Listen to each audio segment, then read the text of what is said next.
You can certainly propagate trees in there. Hi. Hi. Am I ignoring you? Sorry. Sorry.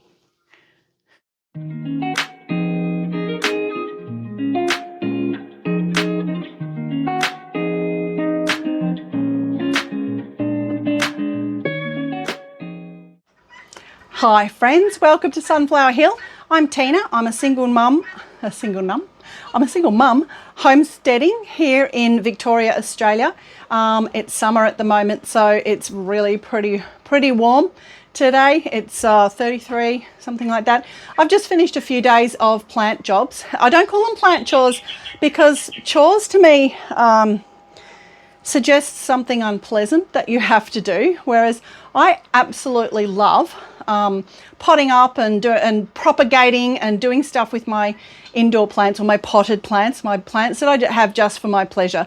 So that also includes some of the stuff you see behind me, which are not indoors, but are just for beauty and enjoyment, for my enjoyment, basically to make my life feel good and my home feel good.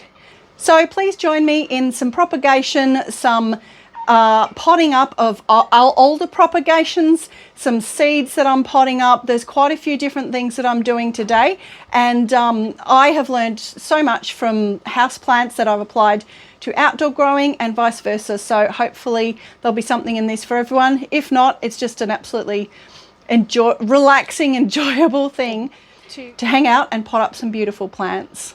All right, let's get to it.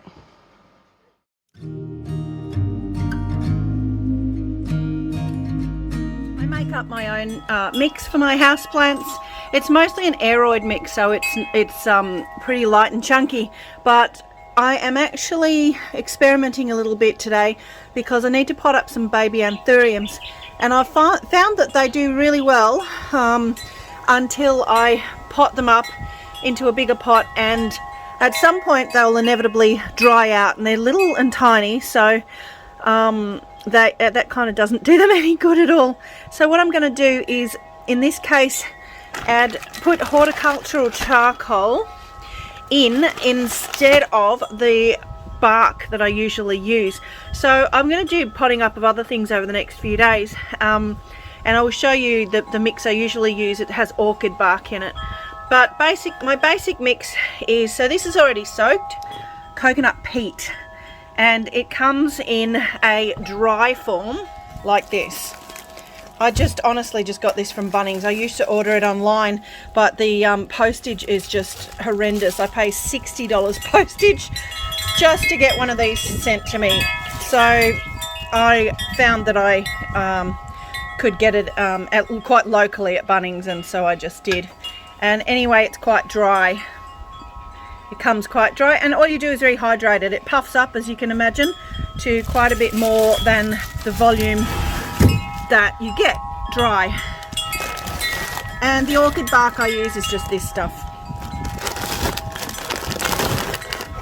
I just make my mix up in a bucket. It's just a 20-litre bucket, just been repurposed from other things. I think this may be a big molasses bucket. Anyway, 20-litre bucket, and I do equal parts perlite, usually orchid bark, but I'm going to use charcoal instead today.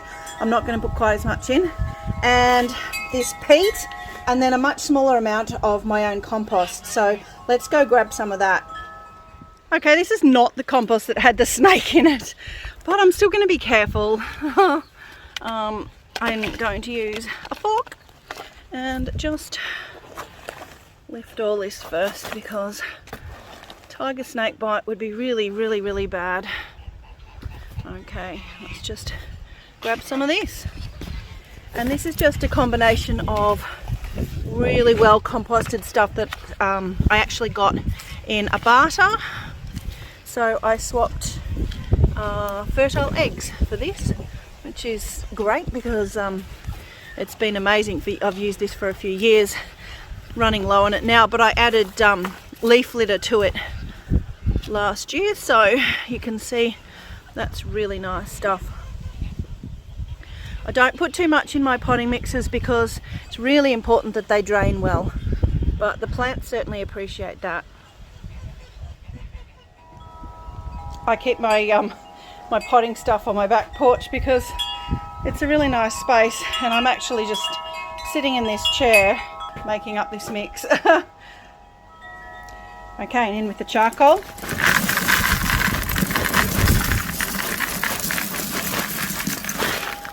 I've actually put more in there than I intended. Do I get that organised? My hand's getting it out. No, I'm just going to put more of the other stuff in to balance that out.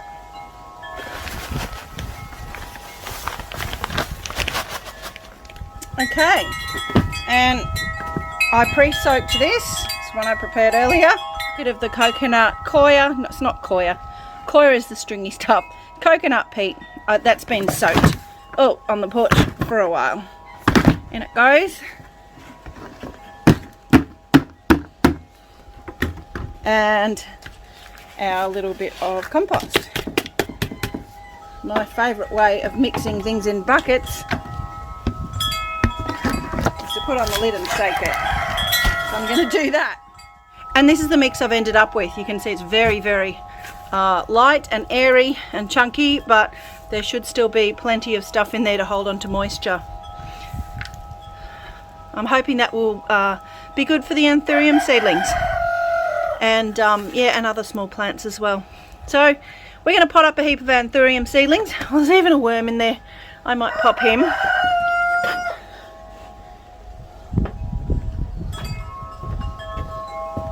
In here. There you go, little guy. That pot has my yellow, oh, it's got that black nightshade in it as well. Get that out. And pots, you don't want too much competition. But it's got my my nice new raspberries that I just got this year growing in there. I'm just, oh, the roosters. Just growing in there to protect them, and also this ochre, which I have had before, but I lost it when the geese ate all of it. Like, ate it out of the pots. So I am growing this again. So this is a nice pot.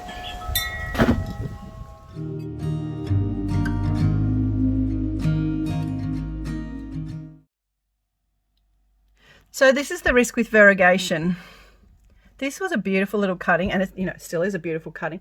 And you can see it has great variegation on the leaf. This is a Rhaphidophora tetrasperma. So I bought this cutting because it had great variegation on the leaf and a pretty nice candy striped stem. But what has happened here is that this growth point has come from the one part of the stem that is green. And lo and behold, the leaves are just green.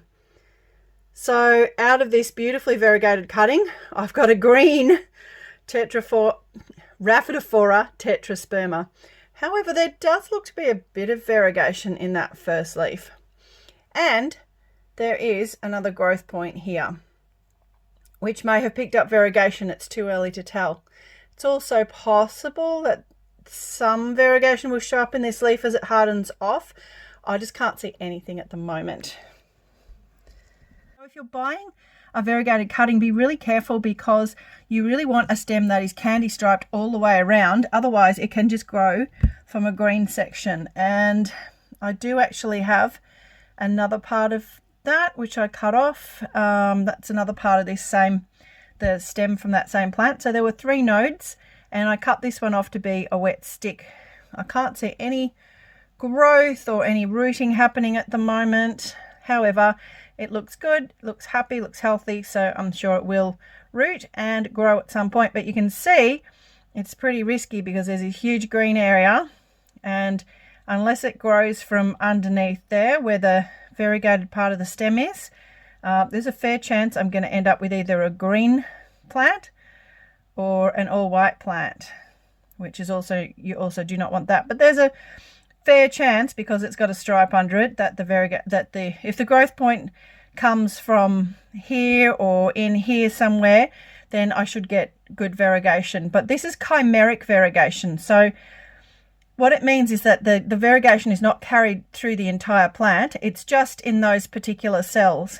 These cells are white, which means simply that they don't produce chlorophyll.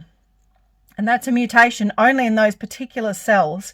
All of the green cells are normal green chlorophyll producing cells, and they will just grow a normal green chlorophyll producing plant. So you really need your growth point to come from, you know, straddling both green and white. And obviously with a candy striped stem, you're much more likely to get that because there's a much more area for it to grow from, where it's going to pick up both green and white. Anyway, that's the risk with variegation. I'm going to put that guy back and hope for the best. Let's put him back in there. Yeah, bit disappointed, but anyway, that's life. And it's certainly life with variegation. I get a little bit sick of variegation, I have to admit. I kind of prefer, or nowadays I'm starting to really prefer my begonias and things that are cool all by themselves without needing variegation. This is a beautiful anthurium Augustus. Stunning plant. This is the new leaf. Absolutely beautiful. And all these new begonias. This is Lazoensis. I'll put the name on the screen. Anyway, absolutely gorgeous plants without variegation. So, yeah, starting to prefer that.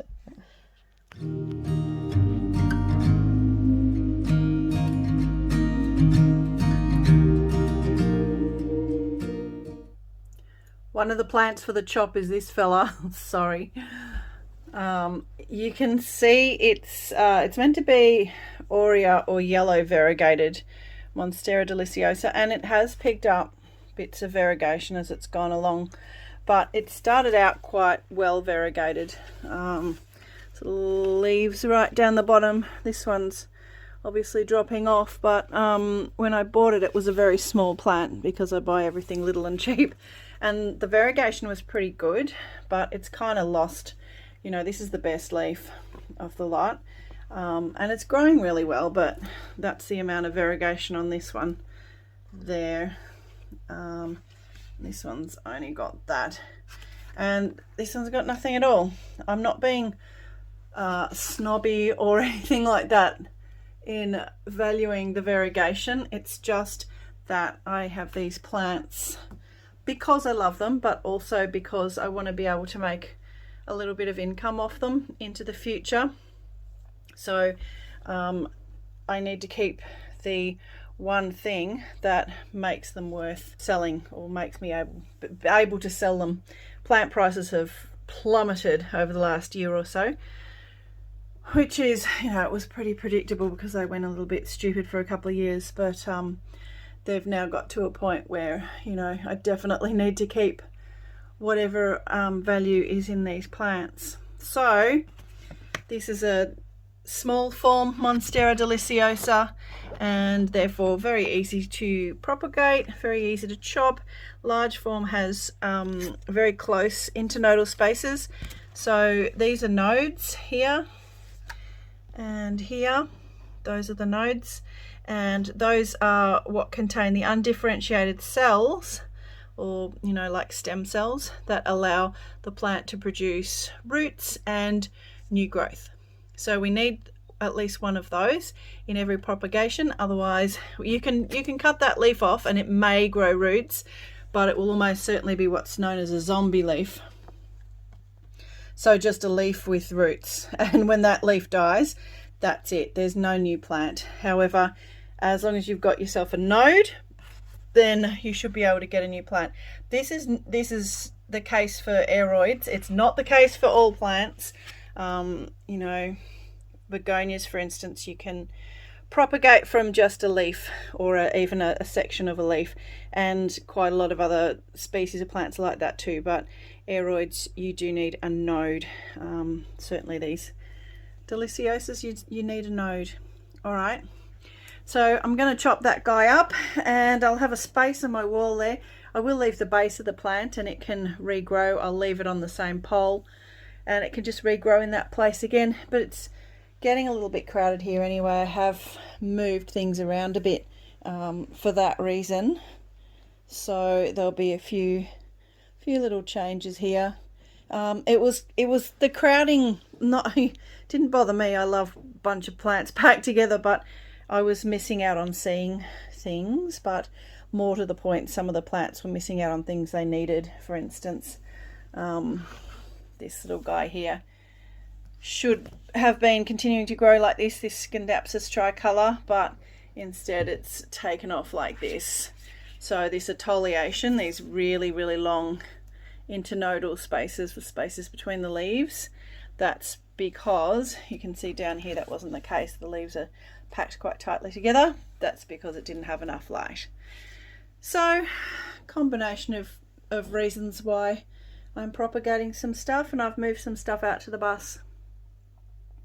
But this is just going to go in a simple prop box with my favourite propagating medium, which is sphagnum moss. So let me just quickly show you how I set that up, and it could not be simpler.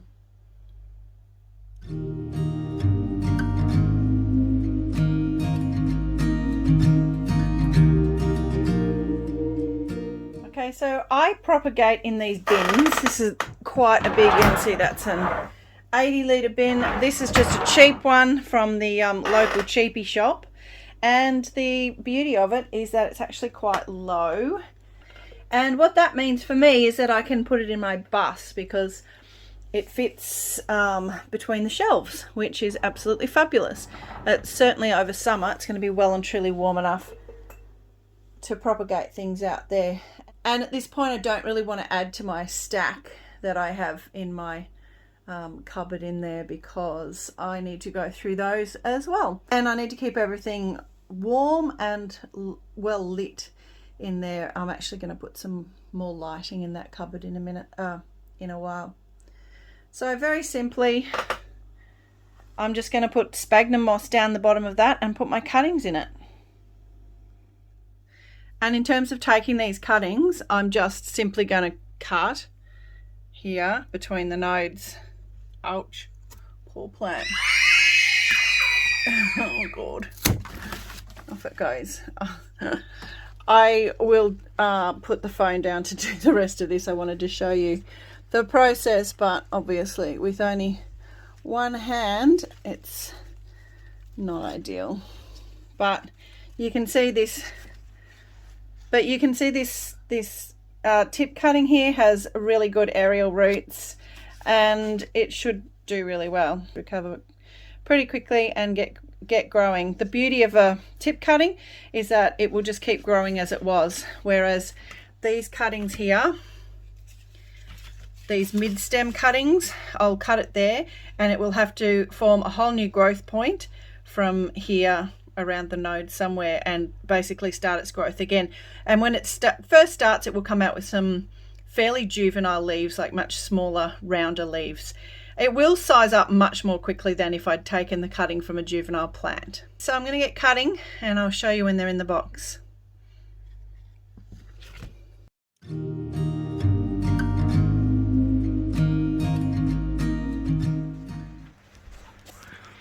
And this is what the prop box looks like. So all of those cuttings from the aurea are here. There are different ways you can do this. I will end up with a tangle of roots in the bottom of this. So that's just damp sphagnum moss down the bottom there. I will end up with a tangle of roots, but I really don't mind just soaking that moss off the roots when it comes time to pot them up.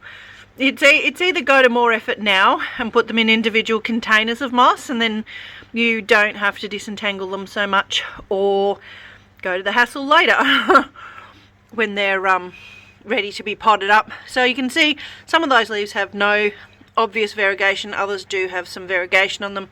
We'll see what comes up.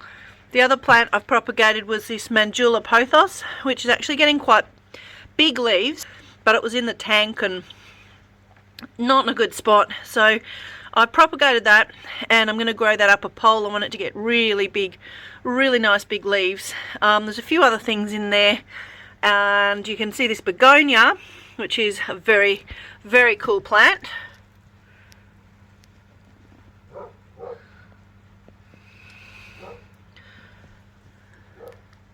So that's called Begonia Bill Morris, and the begonias do have very, very fine hair-like roots that don't particularly like being disturbed, so I've propagated that in its own box, not tangled with the rest of these. The aeroids, these big aeroids, this Monstera deliciosa and the epipremnums and things like that, they have big chunky roots and they don't mind being disentangled from the sphagnum moss. This is how cuttings need to look. Just pull one out. So this is already getting a new root. Look at that. I cut the aerial roots on a lot of these. Deliciosas make huge aerial roots. A lot of aeroids and some other plants make aerial roots. Hoyas make a lot of aerial roots as well. So the aerial roots are to try and find more sources of water or to grab onto a surface. And you can see next to my hand how much stem I've left on. That stem isn't necessary. The actual growth point will come out very close to the node, but it's a safety thing in case you get rot. If you get rot, it'll generally start in the end here, that end there, or that end. So you can clearly see if you get rot there, you can just cut it off. Whereas if you had a very short node and you get rot in it, then, or short piece of stem, and you get rot in it, then it gets into your node and you've lost your plant. Okay, so that's how you want to cut it, and clearly these guys are doing well because that's new growth on that root, and they've only been in here for what, 2 days, so they're very vigorous plants. So I'm quite excited to see whether I get some variegation back on these. You can see there's a tiny bit in this.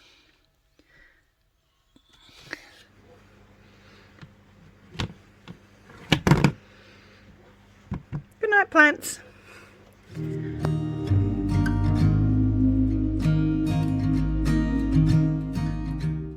So the next bit of indoor plant work I need to do is addressing this box, which has gone a bit crazy. So this is propagations of Monstera deliciosa small form albo variegata, which just means it's got white variegation, and it's the small form of the Monstera deliciosa, which I think most people would recognise from this leaf. So the original cutting was incredibly cheap for the quality of variegation that it's got. This is just from it being in too small a box, basically. Yeah, that's just been sitting on the top. The box is obviously closed and you get condensation on the top, and it hasn't much cared for that. But the leaf itself is still really healthy. This is the other propagation leaf. That's the new leaf, so you can see it's really carried the variegation through, which is really great because my yellow variegated deliciosas did not. And that's the leaf that it first brought out, so that's great. It's looking really good, even fenestrating again. So there's 3 cuttings here, or there's 3 nodes. I don't know if they're all, yeah, here we go. This is the 3rd one. There's this one, which is getting this growth point down here, which looks pretty good to me. And then this one, which has this growth point here, which is not carrying through as much variegation, at least not on that first leaf, but actually this second leaf looks really good. That looks like it's got a fair bit of variegation in there. And you know, you've got a nice striping on the stem. Yeah, that leaf looks great. So I'm really happy with these. That was a really good buy. If you're going to get variegated plants, my strong suggestion is get really good ones with really good balanced variegation. So you want about 50-50 green and white, which this actually has. It has these big chunks of white here, these segments, but it also has enough green to sustain the plant, and even, you know, it has this lovely minty sort of variegation, which is just a layer of white cells over 2 layers of green cells. So really, really nice. And this kind of variegation is the safest. If you get this all over a leaf and you get candy striped sort of stem like this, then that's your safest bet. So I'm really happy with these, and it is absolutely time to pot them up. So there's also some begonias in here. There's this cute little one down here, which is, I think, Caribbean Corsair. That's quite a nice cultivar. So that should be that's really nice when it grows up. I've got the parent plant.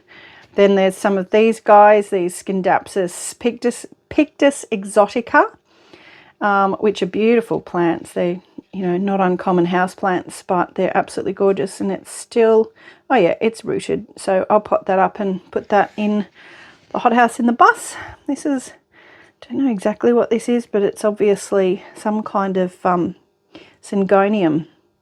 I don't know what it is. I've chucked it in at some point. Possibly a freebie. Sometimes people very kindly give syngoniums as freebies, which is nice. This is what remains of a Stanleyana propagation. I do think the stem is under there though. I'm pretty sure it's fine. The chonk is all right. And then there's some Hoyas here. All of this needs to be potted up, and yeah, heaps more Scindapsus. I think they're all rooted, these Scindapsus. Yeah, they're all rooted.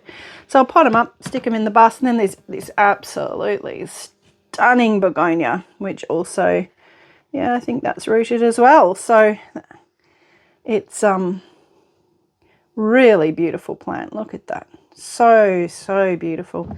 Now, I haven't even had that in there for that long. It's been there for a month or two. And then there's another Hoya down here, and this guy is just really hardy, really nice Hoya. I actually really like these chunky leaves. So, and this is a lot of the reason why I have not messed around with this box yet, because this is my little begonias. This is regrowth of my begonias that I kind of lost the parent plants, species Vietnam. So this is really special. It is beautiful. And my Milano Bellata, which I actually have multiple cuttings of, but I'm really glad to see that guy coming back. So they're ready to be pulled out and potted up as well. So I'm going to do that tomorrow.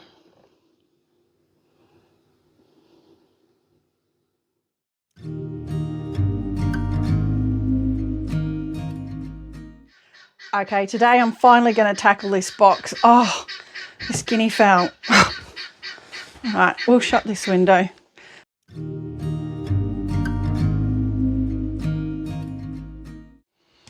Okay, so these have soaked overnight. We'll take this guy out again, pop him up there. Just out of the way, keep him safe. So the roots of this variegated Monstera deliciosa here go all through this entire box. So I'll have to pull everything out, and I'm going to pot up these little begonias here separately. I'm going to leave a fair bit of sphagnum on them. I have to extricate them from the roots of the bigger plants first. I think I didn't break it. Okay. Oh, phew. All right, so I'm actually probably just going to put that in a little pot with most of that sphagnum. You can see it's just tiny, frail little thing. It's rooted and it's okay, but I'm not going to risk damaging its roots by pulling too much of this off like I would with the aeroids. It's just the roots are really tiny and fragile, so I'm going to pop that in a pot pretty much as is, and the same thing with this other little begonia here. I'm not even going to use a pot. I'm going to use this bottom half of a drink bottle, because I'm just going to let this keep propagating in sphagnum, and I'll put it in my begonia box. It's pretty fragile. Don't know how it'll go, but let's do that anyway. Need to get all this sphagnum off these roots. These deliciosas have an enormous, extensive root system in here.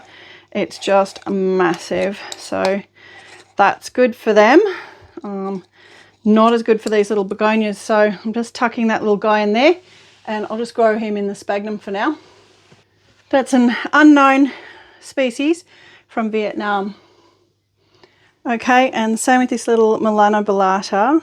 It's really tricky to extricate something like this. I would not recommend chucking begonia propagations randomly in with these sorts of big aeroids. The big aeroids are absolutely fine in a box like this. They're very happy, but the little begonias, it can be really difficult to get them out without damaging them. You can see how fragile and little that is. So that was not a great idea. Won't do that again. So I've found a little jar and I've popped some fresh sphagnum in there. I'm just going to sit this guy on top and I'll put him back in a prop box because that's what this little guy needs at the moment. Begonias, they'll bounce back, but they are also quite drop dead in an instant type plants. So I'll just, yeah, keep propagating this one. All right. Now, main attraction is these aeroids, and oh my goodness, there's this is what we're working with. The size of this root. Oh, the root's on the Scindapsus. This is the root on this Scindapsus. So I'm just going to pull all the rest of these Scindapsus out, and of course I'll pot them up because, yeah, I think that's probably enough roots to be going on with. Beautiful plant. Not uncommon anymore, but still a really lovely plant. So this one's got that much root system, also doing super well. You're perched at the moment on another prop box, so I'm just popping these right next to you. Can't see them, but that's where they're going. Now begonias have quite a different type of root system to these aeroids, certainly to things like that Scindapsus and the deliciosas there. So their root system, the root system of begonias is much, much more fragile. They're little roots. These are propagations of Begonia Caribbean Corsair, which is a pretty nice plant. And I've been waiting to grow some of these on, which is good. So I'm going to be careful with them because I don't want to destroy them now, do I? So I'm going to leave that much sphagnum on. I'll shake. Anything that's not attached to the roots will certainly come off with a gentle light shake. And I'm just going to plant them up with that sphagnum left on them because I really don't want to damage the roots. So that's as much as I'm going to take off that one. And you can see that's got a really beautiful dark leaf. Really pretty plant. Let's just try and extricate this. There we go. That's a Hoya of some kind. It's cute. I didn't know anything about this Hoya when I did the swap. I just saw the photo and it was a close-up photo without any sort of reference point. Really thought the leaves were considerably bigger than this. I didn't realise it's a tiny leafed Hoya. What else is in here? Some more of these Scindapsus.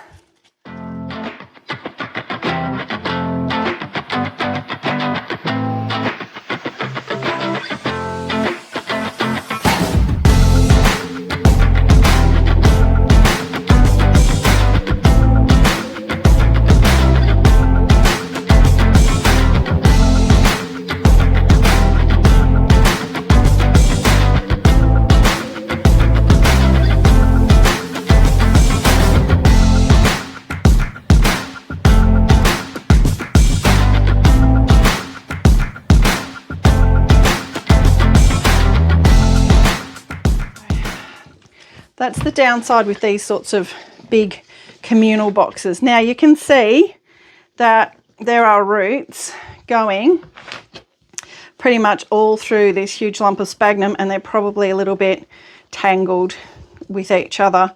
There's 4 plants in here. There's this Scindapsus down here, and then there's 3 of these. Oh, are they separate? Yeah, I did cut them. There's 3 of these Monstera deliciosa white variegated. So what I'm going to do is just as carefully as I can, just kind of tickle at the, literally going to tickle the sphagnum moss off. I'm not pulling at it. I'm just doing this. I'm sort of gently shaking it because I don't want to damage the roots. That's been months and months of these guys propagating. I don't want to damage any roots at this point.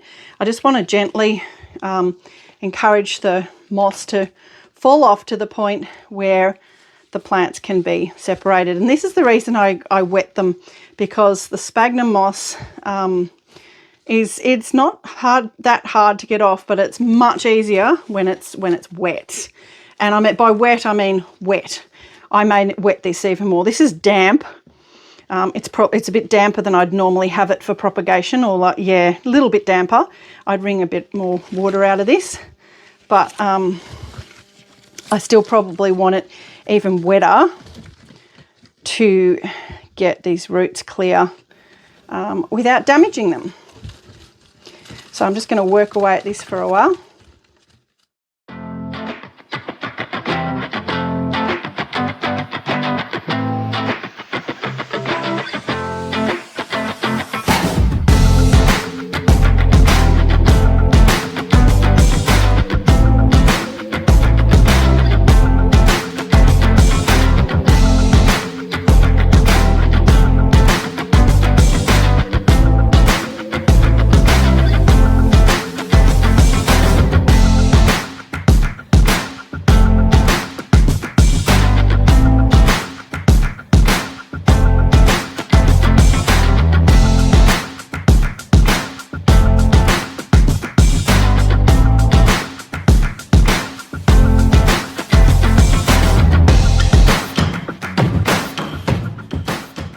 Using separate pots of plants in sphagnum within the boxes, so that does save you having to, to disentangle them. At least it saves you this part, but you still have to get most of the sphagnum off to pot them up, because sphagnum does hold a lot of water, and plants like this that are naturally hemiepiphytic, which means that they grow partially on the ground, and they'll get into a tree and they'll grow in the tree. They do not like being wet. They don't like having wet roots. They're pretty hardy. There we go. Got the Scindapsus out. Woohoo! Progress. Now, is that a shoot or is that a root? That's a root. All right, getting there. They're starting to gradually come apart, which is good. I just am really, really keen to not break them in the process. So I just keep gently sort of wriggling and shaking that mass of sphagnum there. And you can see it's not that hard. It's coming off. And it's just a matter of being very gentle. Just err on the side of caution. Don't pull at these things. Here we go. Just wriggle them free. There we go. This one's coming free. There. Beautiful root system. Oh my goodness. Okay. So that's the root system on this one. And this is the propagation leaf, and it's got a beautiful new growth point there. And a huge root system. So that'll be great. So I'll pot this one up. Now let's work on these other up. And here's the second one. You can see it's really not a drama. You just shake and wriggle a little bit, just very, very gently. I'm not pulling at anything here. I'm just very gently just teasing it out. And that didn't take very long. So really not a drama. I'm personally happy with that amount of sphagnum left on the roots. That's not going to cause a problem. And in fact, it will probably help the roots adapt to being potted up. And there's the second one. Beautiful root system. Look at that. And there's the leaves. So these are the new leaves. This is the new growth. So this is the new plant, which is great. It's looking really good. And this is the third one. I think I'll leave this as one plant. I don't want to risk messing with that. I'd rather have one big healthy plant, and that may grow another growth point. So then I've got a double header, nice big healthy mother plant, because it's just beautiful and the variegation's fantastic. So I don't want to risk messing with that. My plan here is to get 2 mother plants, which I'm going to put in the same pot because I'm just low on room, and 1 to sell. Whichever one I decide to sell, I will definitely grow on first, because they have lost a huge amount of value. They're not that, I won't get that much. There's a cat come to help me out. Hello. Hello. It's Minky. Hi, is it dinner time? Oh, I see. I'm doing something. something that's not feeding you. You're bored. You think it's boring. Okay.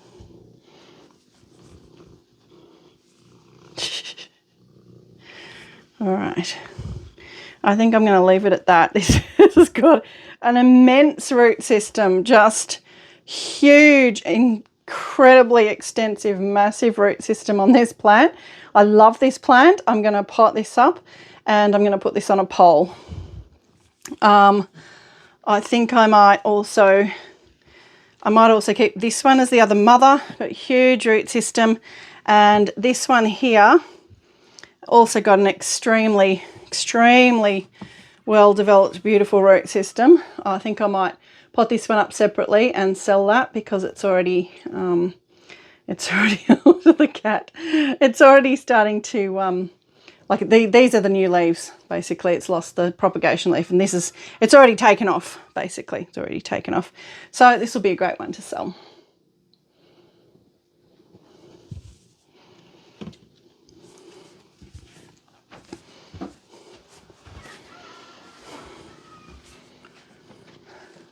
All right, so that's what we got out of that. That's a pretty good day's work as far as I'm concerned. I've got a fair bit of potting up to do now, so I might go and do that. Just a bit of a look at how you can propagate things. Hello, buddy. Hello, Minky. Hello, Minky. Yeah, boy. Just a bit of a look at how you can propagate things, particularly indoor plants, and how, oh yeah, geez, this could be another plant. Oh, goodness. And how effective this box and sphagnum moss prop box system is. It is really, really, really good, really effective. And as I said, you can use it for certain types of food plants as well. I use it for propagating my fish herb and things like that. And I'm really glad I did, because I have some still growing in one of my other boxes, and it's the only fish herb I've got left because the stuff outside died. So it's always worth considering keeping things like this as a backup. Also, you know, if you're growing indoor plants, ornamental plants, keep backups. It's a good idea, particularly if you're growing begonias. And most of my begonias actually live in these boxes. My species begonias live in these boxes, and they're very happy there. So big plastic clear tub, that's all you need for this type of propagation. And as I say, you can certainly propagate trees in there. Hi, am I ignoring you? Sorry. Sorry about that. That's annoying, isn't it? It's annoying when you get ignored. I know.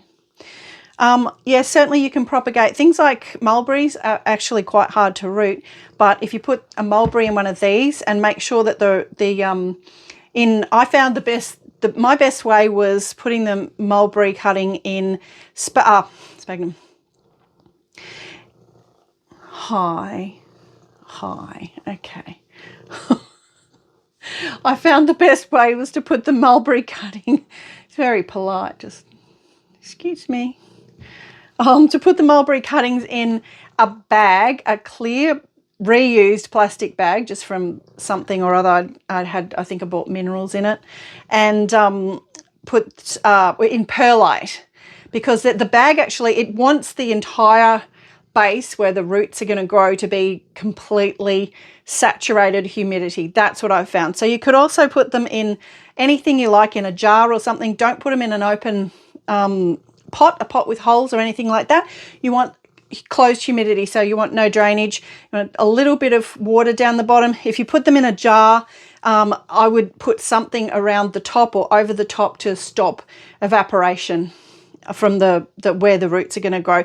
In one of these boxes, on a heat mat, closed, and that's the only way I've managed to get roots on mulberry cuttings.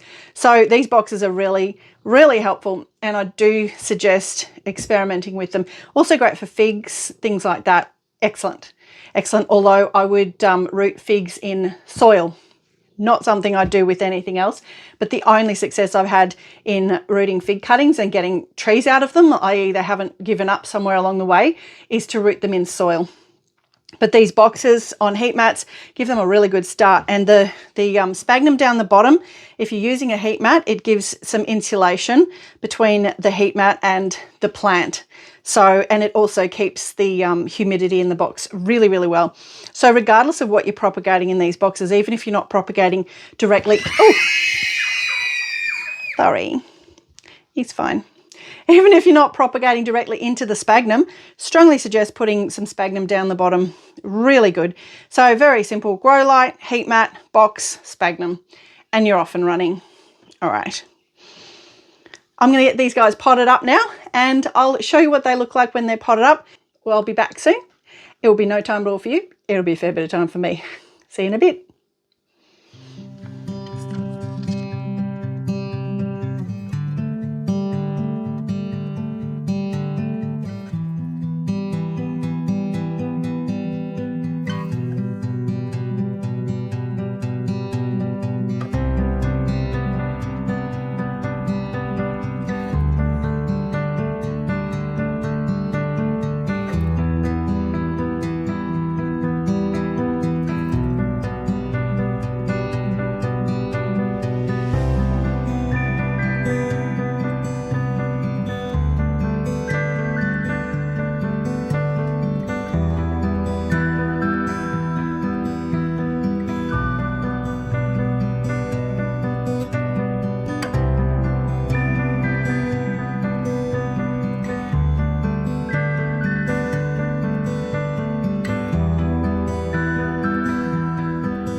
Okay friends, today we're going to do a bit of repotting. I'm going to do it outside because honestly there's just no good space to do it inside. My house is fairly small. Much easier outside. I can just do the work and sweep the table off. So that's much more convenient. Today I'm going to pot up these little anthurium seedlings. These are anthurium watermullians. I got 20 seeds and now they're 20 very happy little plants because, well, anthurium seedlings are actually, if you have the right conditions, are actually very easy to germinate and quite easy to grow on. But these guys are particularly robust because they're just, they're not velvet leaf. They're nothing super, you know, delicate, but they won't like being out here. It is actually a bit chilly today and it's a bit windy. So let's just get these guys into their pots and get them straight back inside. But I expect them to do super well. I'm actually probably going to put them in the bus over there, in the greenhouse in the bus. All right, now I'll show you the mix I'm going to use. I also am going to put them into fairly smallish little pots because you don't want to overpot any of your plants. The thing with pots is that it's a limited space and it's only got one plant with one plant's root system. It hasn't got all the other plants that you would have in nature or in a garden. It doesn't have anywhere for the water to be drained off by other roots or by other soil. So you need to be a lot more careful with what you pot plants into in pots in terms of drainage. So what I'm using here is this really nice light airy aeroid mix that I've made up. This is actually less chunky than the mix I would use for something like this Melamina, which I'm going to pot up next.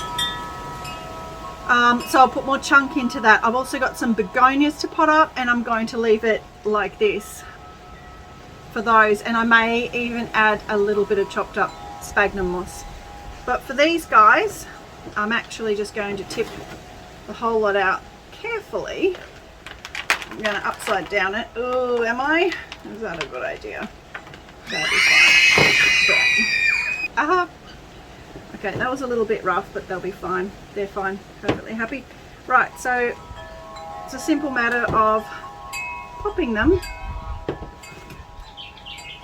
Now they've got a bit of a root system, not heaps. So again, that's why you don't want to have your mix too chunky at this point. Something I've learned. I've been putting baby anthuriums into pots with really chunky mix, which is great. As they get older, they need that. But when they're this little, if they dry out, they die back to the stump. They're actually quite tough, resilient little plants. Even the sort of more delicate velvety type ones, they will come back, but they don't like having their roots dry right out, particularly when they're little. So I'm just going to keep doing that for all 20 of these.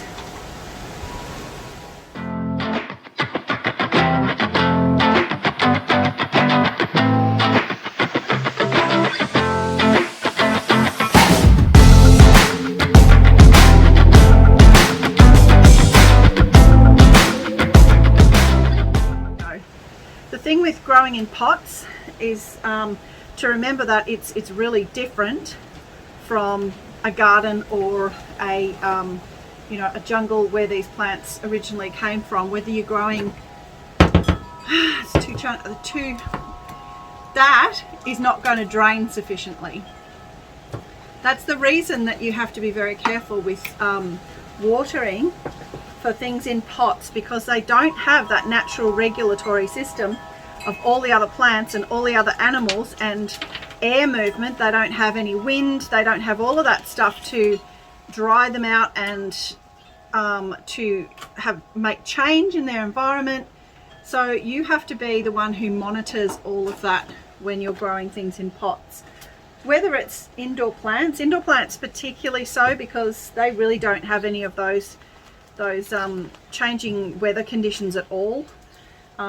You are responsible for creating the conditions for them, so you really have to monitor that quite a fair bit and set it up. Thank you, little bird, so they can be successful. But also outdoor things in pots. All of these plants behind me are all in pots or containers, and I check on them regularly. I make sure that they don't run out of water. I don't overwater them. Because in pots, in containers and pots, they're just really vulnerable. So the mix I'm using here, as I said, this is a little bit different from what I do for my bigger aeroids because I make it a lot more chunky. The mix I'm using here is a combination of this cocoa peat here, perlite, and in this case charcoal, chunks of charcoal. And it's got a little bit of my own compost in it. Snake-free compost. Have a look at that video for the details of the snake-free compost. That was not amusing. Finding a snake in the compost. A particularly poisonous tiger snake in the compost. Was not one of my finer composting moments. Anyway, we did make this mix up. So this is the mix that I made up before. I'm going to repot some bigger plants in a minute. And I will show you how I'm going to amend this mix for the bigger ones. Not a lot. I'm just going to add some more chunky stuff in. But for these smaller ones, I'm going to use this. And I'm actually going to keep some of it like this because I have some begonias and they too are not a fan of drying out or having their roots dry out. Really don't like it. Really don't suggest you let your begonias dry right out.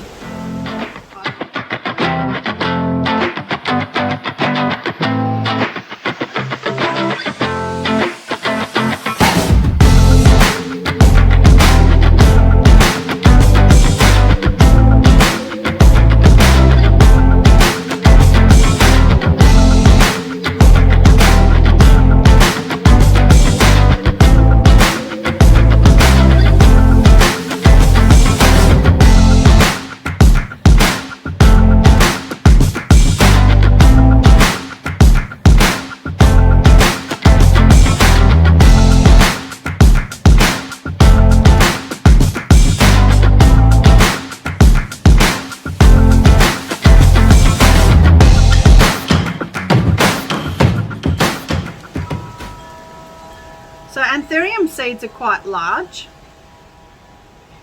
You can see the seed on there, quite a big seed, which makes them also a lot easier to grow because the seed has a lot of energy and you've got a fair bit to play with before it kind of runs out and shrivels or gives up the ghost.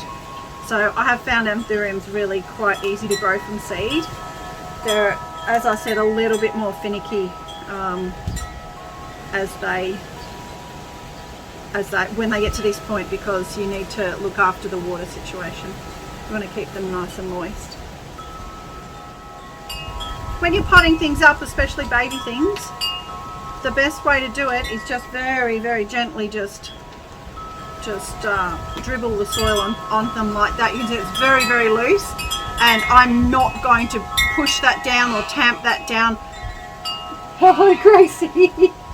Hello. Hello, Gracie. I'm not going to push that down in any way, because you risk damaging the roots, and because compacted soil is just not what you want. It's not what plants want anyway. They don't want to have the soil squished around their roots. The way to settle the soil around the roots of the plant is just to water them. So that's what I'm going to do next, and I will get back to my next potting job. That didn't take very long, did it? Oh, there's a peg. The reason I'm putting this back in here is because I'm going to grow more anthurium seeds back in here. I love anthurium seeds, so yeah, I'll definitely be growing some more. Can't resist them. There's some amazing anthurium hybrids out now, because they are so easy to both hybridize, to pollinate, and to collect seed and to grow the seed. It's become pretty popular to hybridize them. So these are a pure species, they're watermelon ants, but there are lots of hybrids out there, and some very cool ones, very, very cool ones as well. All right, I'm going to water those and put them away, and we'll be back in a minute to repot my homalamina.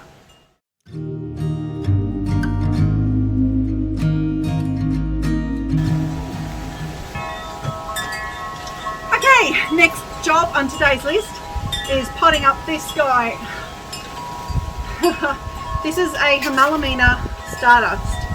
I bought this locally. I don't know where the lady I bought it from got it, but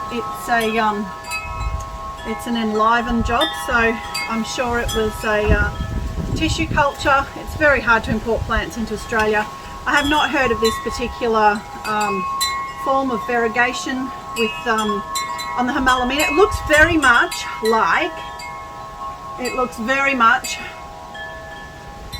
like a Thai constellation. The Monstera deliciosa Thai constellation type of variegation looks pretty much exactly like this. So I hadn't seen it before. I hadn't seen it pop up in any of the plant groups. I just like it. I really like the Thai con, and I've got a few of them, and I just thought this is so cool. Same variegation, completely different, and I really love this homalamina erubescens or rubescens. I'll put the name on the screen. But I really, really like this plant, and I was really excited to get this with something a little bit different. The main reason I'm repotting it is so that it fits in the space I want it to fit in a lot better. This pot, I would say, is too big for this plant, but the plant is handling it. It has roots coming out the bottom. Let's see if we can let you have a look at that. So it has roots coming out the bottom, which means that it has filled the pot at least to the bottom of this pot, and you can see that the pot had a dish attached to it, so there would have been water sitting down here, which I don't like, and the roots have come down here to get the water. So instead I'm going to put it in this somewhat smaller pot. It's not tiny, it's sort of probably got a similar capacity but a little bit less, and it will just fit beautifully in my room where I want to put it. Also, the soil that it's in has got slow release fertilizer in it. I'm not saying that's a bad thing, but for me, I don't know when it was put in there. I don't know how much more life it's got in it, so I don't want to be over fertilizing this plant. I fertilize all of my plants every single watering, because I really like it's the weekly approach. So every time you water, you put a weak amount of fertilizer in, and it keeps the plants happy. Yes, all year, all through winter, my plants, indoor plants, don't go dormant. outdoor ones, you might want to pull back on the watering if they're dormant, and certainly don't fertilise them if they're dormant. So let's tip this guy out. I haven't actually got anything to tip him on, so I'm just going to tip him. Oh, I wasn't going to do that, was I? I'm going to tip him into this pot here. And again, when you unpot plants, just hold the base so the plant itself isn't going to be just thrown out, rudely thrown out of its pot. Those roots aren't wanting to go there at all. There we go. Oh my goodness. Oh wow. Okay. Okay. So this is something that is a real risk, particularly with indoor plants, but with any potted plant that you're up potting. Please don't pot a plant with a root ball this size into a pot that size, because you really risk that plant dying from root rot from overwatering. This is much too big a pot for this plant, and in fact this is probably a bit too big. It would probably do better in this. The reason, again, as I said before, is because there is nothing else but this plant and this plant's roots using the water in there. If a plant water itself, just water on its own, it contains dissolved oxygen. That's why fish can breathe in water, underwater plants can breathe in water. It's why you can grow plants hydroponically. But when you simply flood a substrate, it acts like mud, and the oxygen is no longer available to the plant's roots. Plants breathe through their roots. They need oxygen around their roots, and that is why particular plants, particularly plants that are epiphytes in nature, I don't think Camellimina are epiphytes in nature, but they certainly are in the aeroid family, and they certainly want a bit of oxygen around their roots, a lot more than, you know, some other plants. Some water plants, like plants that grow in mud, are you know, adapted to that. So they're adapted to that low oxygen environment, and they have adaptations that will allow them to get the oxygen they need. Something like this doesn't. So if you water this plant and the water sits around the roots in a substrate, it will drown the roots will die off, and then they'll start rotting, and you can lose your plant really quickly.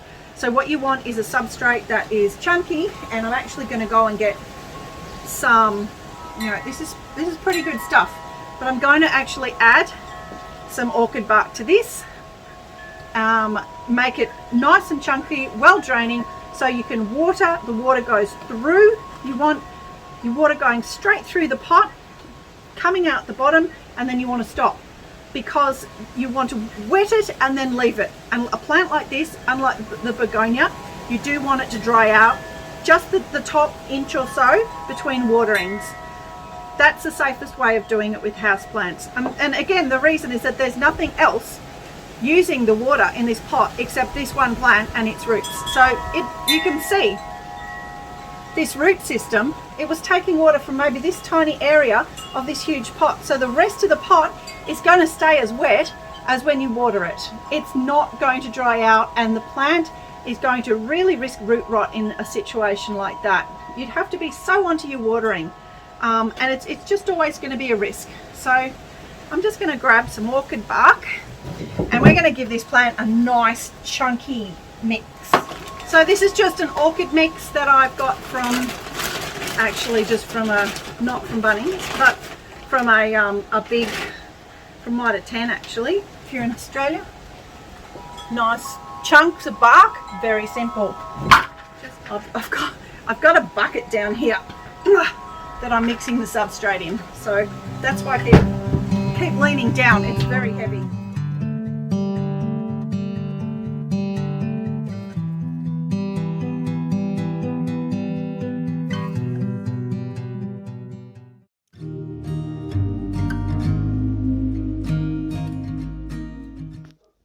Here they are, happily ensconced in one of my indoor mini greenhouses, and they're all doing really well. they do have a grow light here, but it's a pink one, and I've turned it off to film because it's impossible to see very much. There's just one more thing that I need to show you all before I finally edit this video and put it out, and that's how many flowers there are in my greenhouse. So down here, a Hoya. How cool is that? So that's a variegated polynura, and that's my first ever Hoya flowers. Aren't they beautiful? And no, they don't seem to smell very nice, but they're gorgeous. They're just so beautiful. I mean, the plant is beautiful itself. And then there's this guy, which is a variegated columnia gloriosum, and that's just popped out these flowers. They're so pretty. Look at the little yellow bits on them. They're just beautiful. They're facing the window, but what pretty little flowers. They're gorgeous. This African violet is flowering again. I just love these. They're just so beautiful. I know it's not a rare plant, but oh my goodness, aren't they beautiful? Such lovely flowers.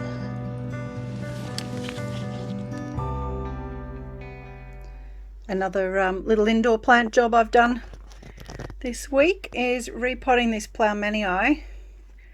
She is such a beauty. I love this plant so much. This is a Linhannon Plougmanii, so it's a bit different to the usual forms that you see around. The petiol's a bit redder, and there are a few other differences like that, but it's actually, I didn't think I was that keen on Plougmanii, but I love this plant. It's just become one of my favourite plants. It's just so gorgeous. That's the newest leaf. The leaves are getting bigger. Beautiful silver, and the deep venation makes it look a bit pillowy. These plants are crawlers, so instead of climbing a pole, like for instance this philodendron deltoidium, which wants to climb, the Plougmanii wants to crawl. So it needs a long pot or a long surface. So there's its stem is under there. It's not buried. I've just put a little bit of, I only did it last night. There's a bit too much substrate over it, but it'll be fine. Doesn't mind that. And it's got a new leaf coming. Doesn't seem bothered by its repot last night. I just didn't get to film that. My camera was out of charge and I had a lot going on. But you can see now it's got plenty of room to crawl along this pot. When it gets to the end I might chop and prop it, but I'm reluctant to because of the way it's sizing up. I just love these huge leaves, and it gets really big ones.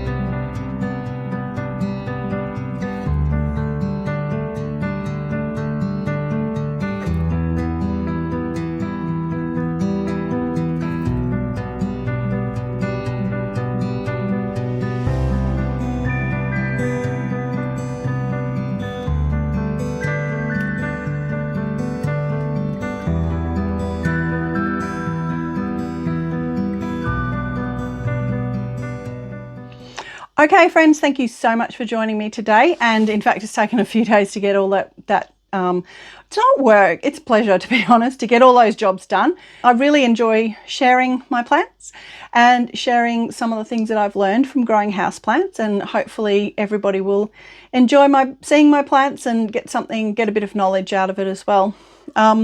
Really love it if you wouldn't mind subscribing to my channel if you haven't already. That would help me a lot, and liking, sharing the video, and also if you have something you want to chat about, please do comment down below. Obviously be nice, there's a real person behind the camera, so always be nice when you comment on YouTube videos, please. But yeah, it's been an absolute pleasure, and soon I'll be back at you with more outdoor stuff. I just like to mix it up a little bit because, as I said, I really enjoy, I love growing the indoor plants, but also I've learned an awful lot from them, and it does cross-pollinate it. You know, the knowledge goes both ways with indoor and outdoor growing and food growing and plants are plants. So thank you very much for joining me, and I'll be back soon. I'll share my natural pest treatment potion with you. Incredibly effective, and I've used it outdoors as well as indoors.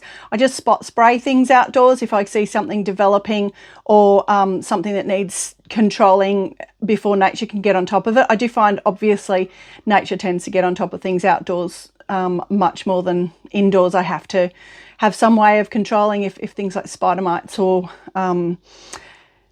these little woolly guys, the little awful little woolly guys, mealy bugs or things like that get in, I have to get rid of them inside. But this is all natural oils and other things that are completely harmless. So that's it for today, friends. Thank you so much for joining me. I hope life treats you well. Hope the day treats you well, and I hope to see you back here soon, and I'd love to chat in the comments. Okay, thanks everyone. See ya. It's hooroo from me, and it's hooroo from